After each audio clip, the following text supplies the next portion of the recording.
Welcome to the Deep Dive. Today we're diving headfirst into a fresh stack of sources. Specifically, the top 10 global headlines from the last 12 hours or so of July 17th, 2025. Our mission, like always, is to cut through the noise. We want to pull out the most important bits, connect some dots, and give you the insights you need to feel, well, truly clued in on what's happening globally.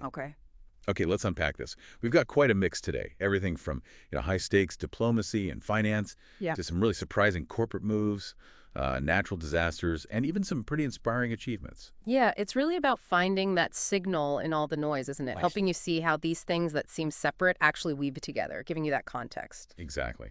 So let's kick things off with geopolitics and economics. There's this interesting development. Former U.S. President Trump is apparently lining up a state visit to Pakistan in September. And the key thing here, highlighted by Reuters, is this would be the first visit like this by a U.S. leader since 2006. Right, 2006. Like, That's sure. nearly 2 decades. A long time. A very long time. And that gap is what makes it so significant. And a state visit, it's not just a quick meeting. It's the highest level of diplomatic recognition. It signals Yeah. a real intent to maybe elevate or change the relationship. So a former president doing this. Exactly. After such a long break, it suggests maybe a move to re-engage outside the usual channels. Yeah. It could shift things subtly, influence regional dynamics, maybe even future aid talks. It's definitely something to watch. Fascinating. One visit carrying so much potential weight, I guess, staying with global players, but shifting to finance. The G20 finance chiefs are meeting in Durban. Hmm? And according to Business Insider Reuters, WKMG, sounds like it's not exactly smooth sailing. They're dealing with tariff tensions, high capital costs, and apparently the U.S. isn't fully present in some key delegations. Yeah, and they're trying to get their first full communique since July 2024. A whole year. A whole year without full consensus from the world's major economies. That tells you something right there about the divisions. These tariff tensions, they're not abstract. They affect prices, jobs, trade. Right, the things people feel every day. Precisely. And high capital costs. That makes it more expensive for businesses to borrow, for developing nations to get loans. It slows everything down. And the U.S. absence. Well, that just makes getting everyone on the same page even harder, especially when you need coordinated action. So another area where global powers are, well, grappling. And speaking of grappling with power and finance, a huge corporate deal just hit the wall. Canadian retailer Couch-Tard has pulled its massive $46 billion bid for Seven & I, the Japanese company. $46 billion, wow. Yeah, and Wikipedia and Reuters say the reason given was a lack of engagement from Seven & I. Couch-Tard's shares dropped 9% on the news. That market reaction, that 9% slide, shows how big this was expected to be, and lack of engagement. In a deal this size, that's usually code for something more fundamental. Like what? Like maybe a deep disagreement on the price or the terms, or maybe Seven and I just didn't want to be bought. Valuing independence, perhaps. Or it could even be, cultural clashes in how they approach deals. Cross-border M&A can be tricky like that.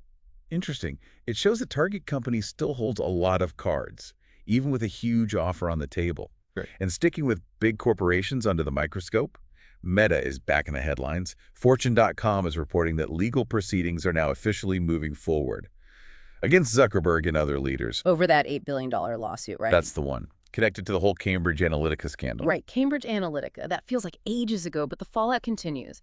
An $8 billion lawsuit moving forward now. That's serious. It likely represents a huge class action. It just underscores the massive ongoing legal heat on big tech over data privacy. Still dealing with the repercussions years later. Absolutely. And the outcome here could really set precedents globally for how these companies are held accountable, could force changes in how they operate. Definitely one to keep an eye on. Okay, let's shift gears a bit. Some significant events impacting people very directly. We have some tragic news coming out of Pakistan. Heavy monsoon rains. Reports say 54 people have died in just the past day. Widespread flooding, infrastructure damage. Oh, this is just awful. 54 lives lost. Monsoon season is expected, yes, but this intensity, the flooding, the damage, it highlights just how vulnerable communities can be to extreme weather. And the challenges of infrastructure, climate resilience. Exactly. Especially for nations already facing those challenges. It's devastating. Truly heartbreaking. On a completely different note, a story of, well, resilience from Belgium. There was a massive fire. It damaged the main stage at Tomorrowland. The music festival. Yeah, just hours before it was supposed to start. EW.com and Wikipedia confirmed it. But incredibly, the organizers say the festival will go on as planned, both weekends. Wow. Yeah. That's actually amazing. The main stage is usually the heart of an event like that. A fire hours before. You'd expect cancellation or at least major delays. Their commitment to push through, it speaks volumes. Logistics, planning, maybe just sheer determination. Incredible. You really do wonder how they're pulling it off. Mm-hmm. And sticking with remarkable stories, but on a personal level, there's a young swimmer making waves. 12-year-old Yuzidi from China, apparently stealing the show at the World Swimming Championships. 12 years old? 12. Huh? WPLG and U.S. News reported she's clocking just astonishing times. That's fantastic. It's not just the swimming, is it? It's the mental strength. Competing at a world championship at that age. The pressure, the focus needed. Incredible composure. Yeah, truly inspiring. Shows the amazing talent coming up in the next generation. The future looks fast. Oh, Okay, let's pivot again. Investigations and governance now. First, an update on that Air India crash probe from July. Sources like Hindustan Times, Reuters, YouTube. yeah. They indicate investigators are looking closely at cockpit recordings and suggesting pilot actions are becoming a central part of the inquiry. That's a critical phase in any crash investigation.